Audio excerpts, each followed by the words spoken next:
স্বপ্ন বলুন আর ইচ্ছাই বলুন, প্রত্যেকটা মানুষের জীবনেই থাকে, সেটা ছোটই হোক আর বড়ই হোক। আমার মেয়ের ছোট্ট একটা স্বপ্ন ছিল অনেক ছোটোবেলা থেকে, যে একটা ছোট্ট সাইকেল চালাবে। তো ওর বাবা আর তখন নিতে পারেনি।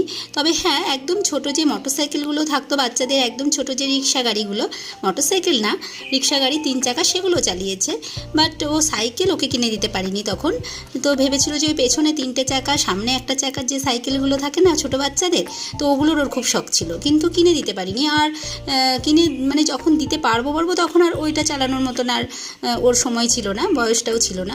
তো যাই হোক, ও এখন নিজে যেহেতু একটু মানে অল্প হলেও কিছু ইনকাম করছে, তো তার জন্য ভাবলো ওর স্বপ্নটা ওই পূরণ করবে। তো যেহেতু আমার কাকা সাইকেলের ব্যাপারে অনেক বেশি ভালো বোঝে, তো আমার কাকাকেই নিয়ে গেছিলাম আমরা সাইকেল কিনতে। এদিকে তো সাইকেল কিনে নিয়ে এসে খেতেও বসে গেছি। মা করেছিল শাক ভাজা, মাছের ঝোল, আমের চাটনি, তার সঙ্গে তো শশা ছিল।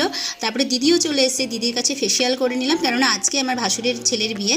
তো বিয়েতে আমি যাব না, বৌভাতেই যাব, তবুও আজকে ফেসিয়ালটা করে গেলাম। আর আমার সাইকেলটা ভালো করে টোটোয় বেঁধে দিয়েছে বাবা কাকা দুজনে মিলে। আর আমরা বাড়ি চলে যাচ্ছি, কারণ আবার ওদিকে গিয়ে বরযাত্রী যাবে আমার মেয়ে আর ঝান্টি। তো আজকের ভিডিওটা এ পর্যন্তই থাকলো, দেখা হবে নেক্সট ভিডিওতে।